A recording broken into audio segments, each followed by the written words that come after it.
আসসালামু আলাইকুম ভিউয়ার্স, এই মুহূর্তে ভয়াবহ তথ্য প্রকাশ করলেন এই বেনজির আজিজকে নিয়ে এই গণ অধিকার পরিষদের নেতা ভিপিনুল হক নূর। এই বেনজির আজিজকে কে তৈরি করেছে তার সাফ উত্তর দিয়ে দিলেন এই ভিপিনুল হক নূর। সরাসরি সরকারের দিকে আঙ্গুল তুলে বলেন এই বেনজির আজিজকে এই সরকারই তৈরি করেছে। গণভবনে কিভাবে যেত এই বেনজির তারও এক্সক্লুসিভ কিছু তথ্য প্রকাশ করেন এবং কার ছত্র ছায়ায় এই দেশ থেকে পালালো তারও এক্সক্লুসিভ কিছু তথ্য প্রকাশ করে সরকারের ব্যাপক সমালোচনা করেন এই নেতা। সবচেয়ে অবাক বিষয়, সরকারের নিজেই বলছে যে এই বেনজির যেতেই পারে, কেননা হাসান মাহমুদ আগে ছিলেন তথ্যমন্ত্রী, কেন পররাষ্ট্রমন্ত্রী হয়েছেন। সেই হাসান মাহমুদই বলছে তার বিরুদ্ধে কোনো ধরনের নিষেধাজ্ঞা নেই, সে দেশ ত্যাগ করতেই পারে বা অন্য দেশে যেতেই পারে। এই সকল বিষয় নিয়ে আরও কী কী তথ্য দিলেন এই ভিপিনুর তা জানলে রীতিমতো অবাক হবেন আপনারা। সেই সাথে ভিপিনুল হক নূর আবারও বজ্র কণ্ঠে বলেই উঠলেন এই বেনজির আজিজের পিছনে সরকারের হাত আছে এবং তাদের ধরলে এই সরকার বেকায়দায় পড়ে যাবে, এমন তথ্যের আভাস দেন এই ভিপিনুর। জানতে পারবেন ভিপিনুরের বক্তব্যের সাথে আপনারা কতটা মতামত একসাথে সেটা বলে দিবেন কমেন্টের মাধ্যমে। এদিকে বাংলাদেশ দিনে দিনে ধ্বংস হয়ে যাচ্ছে, এ সকল বিষয়ে স্পষ্ট তথ্য প্রকাশ করেন এই বিএনপির মহান নেতা রুহুল কবির রিজা ফখরুল ইসলাম আলমগীর। তিনি আরও যে বিষয়গুলো তুলে ধরেন এই সরকার দেশকে কিভাবে পরিচালিত করছে, শুধু তাই নয় এই দেশের অর্থনীতি এখন ভঙ্গুর পরিস্থিতিতে, ব্যাংক লুটপাট সহ নানা বিষয় তুলে ধরে সরকারের ব্যাপক সমালোচনা করে হুঁশিয়ারি বার্তা দেন এবং আগামীতে এই সরকারের পতন ঘটাবে এই বিএনপির মাধ্যমেই ঘটবে সে বিষয়ে আভাস দেন।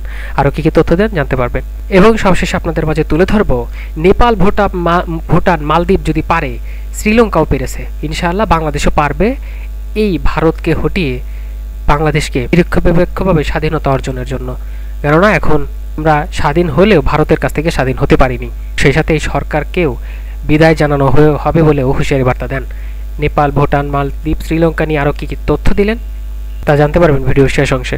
এতক্ষণ শুনছিলেন শিরোনামের বিস্তারিত। চলুন এবার ভিপিনুর কাছ থেকে আমরা জেনে নিই বেনজির আজিজ নিয়ে কী তথ্য দিলেন সরকারকে নিয়ে। চলুন দেখে নিই। দেশ থেকে পিটিয়ে সীমান্ত দিয়ে ভারতকে পার করে দেওয়া দরকার ছিল। আজকে এই জেনারেল মাসুদ উদ্দিন এই দেশের এমপি হয়, 1/11 সময় খেয়েছে। আব্দুর রহমান ভাই যেটা বলেছে ব্যবসায়ীদেরকে তুলে নিয়ে চাঁদাবাজি করেছে, এখন এই জাতীয় পার্টির ঘাড়ে সবার হয়ে শেখ হাসিনার আশীর্বাদ নিয়ে পার্লামেন্টে বসে আবার এই আদম ব্যবসার সিন্ডিকেট করে তুলেছে। যে আগে আমরা রিটায়ার করার পরেও ভাবতে পারতাম না যে আমাদের একটা প্লট হবে, গাড়ি হবে, এত সুযোগ সুবিধা।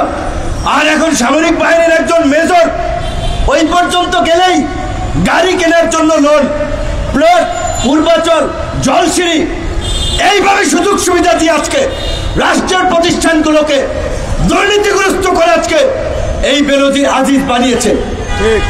আমাদের তো ভবিষ্যতে চলতে হবে। এইভাবে আজকে পুরো সমাজকে নৈতিকভাবে অধঃপতন ঘটিয়েছে। শিক্ষকরা জাতির গর্ব, জাতির মেরুদণ্ড, শিক্ষকদেরকে আজকে চোরের মেরুদণ্ডে পরিণত করেছে। শিক্ষকদেরকে ভোট চুরি করাচ্ছে, আওয়ামী লীগের পক্ষে স্লোগান দেওয়াচ্ছে। বঙ্গবন্ধু শেখ হাসিনার পূজা না করলে চাকরি করা যায় না সরকারি চাকরিতে। এই চাকরি বাঁচাতে আজকে তারা নিজের নীতি নৈতিকতা বিসর্জন দিয়েও তারা আজকে এই ফাঁসিবাদের দালালি করছে। আজকে মালয়েশিয়া সিন্ডিকেট নিয়ে আমরা দাঁড়িয়েছি। এই সিন্ডিকেটের হোতা কারা ইতিমধ্যেই তো বের হয়ে এসেছে। বাংলাদেশের অর্থমন্ত্রী, এই লোক কি ফকিন্নি? এই লোকের কি টাকা পয়সা হওয়া? আদম ব্যবসা করা লাগবে। এই লোকের যাওয়া আসার সুযোগেই কিন্তু এই বেনজির আজিজরা তৈরি হয়েছে। আমার দুঃখ লাগে, কষ্ট হয় একটা জিনিস ভেবে, নিজেরা এমপি মন্ত্রী না হইলাম দুঃখ নাই। একটা দেশ প্রধানমন্ত্রী তো আজীবন বাঁচবেন না।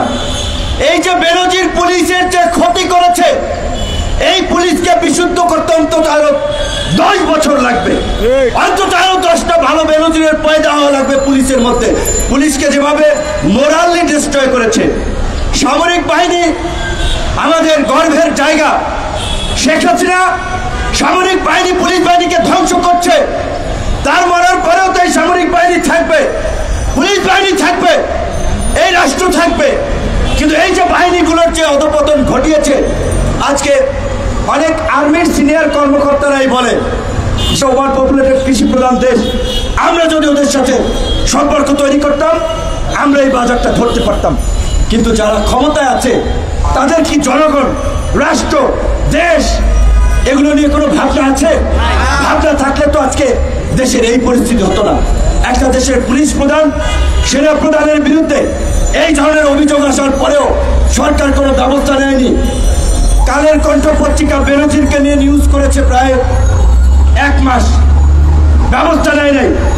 যখন আমেরিকা দুর্নীতির জন্য রাজনীতির উপরে নিষেধাজ্ঞা দিল, তারা বুঝেছে না ব্যবস্থা এখন নেওয়া লাগে। কারণ অন্যদিকে সরকারকে নিয়ে ব্যাপক তথ্য দিয়েছে এই মির্জা ফখরুল ইসলাম আলমগীর। চলুন দেখে নিই আমরা তিনি আরো কি তথ্য দিলেন, তার মাধ্যমে জানতে পারবো আসল বিষয়, তিনি দেশকে কোন পর্যায়ে নিয়ে যাচ্ছেন এই সরকার, সেই সকল বিষয় তুলে ধরেন।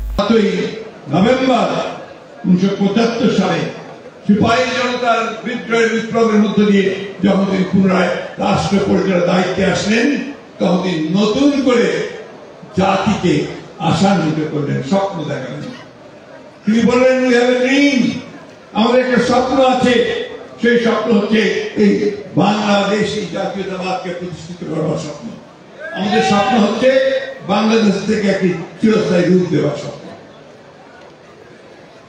শহীদ প্রেসিডেন্ট জিয়া রহমান তার স্বল্পকালীন সময়ে এই বাংলাদেশের যে রাজনৈতিক কাঠামো, যেটা আওয়ামী লীগের যন্ত্রণায় পড়ে তাদের দাওয়াত, তাদের সেই মিথ্যা যে আপনার একটা গর্ব গরিমা, সেই সাথে ভ্রান্ত নীতি, এটা কবরে পড়ে যে বাংলাদেশ ধ্বংস হয়ে যাচ্ছিল, রাজনৈতিক কাঠামোকে পর্যন্ত তারা পরিবর্তন করে দিয়েছিল, একটা একদলীয় শাসনের কথা বাকশাল প্রতিষ্ঠা করেছিল। এই জিয়া রহমান শুধু বহুদলীয় গণতন্ত্রে চলে যায়, তো জিয়া রহমান সাহেবকে তারা গালিগালাজ করতে থাকে, বিভিন্ন রকম মিথ্যা কথা বলে এবং তাকে ছোট করে দেখাতে চায়। আমরা শেখ মুজিবুর রহমান সাহেব আমাদেরকে কখনোই ছোট করি না।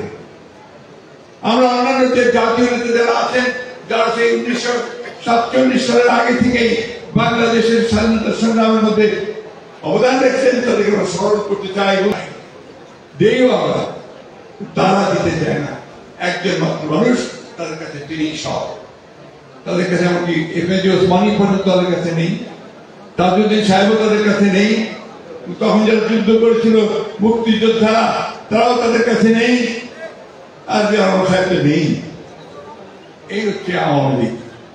বন্ধুগণ, সেখান থেকে জিয়া রহমান তাকে ফিরিয়ে নিয়ে এসেছিলেন এবং সবচেয়ে যেটা এবং সবশেষে তুলে ধরতে যাচ্ছি, নেপাল, ভুটান, মালদ্বীপ, শ্রীলঙ্কা যদি ইন্ডিয়াকে হটাতে পারে, বাংলাদেশও পারবে, এমন তথ্য দেন এই নেতা।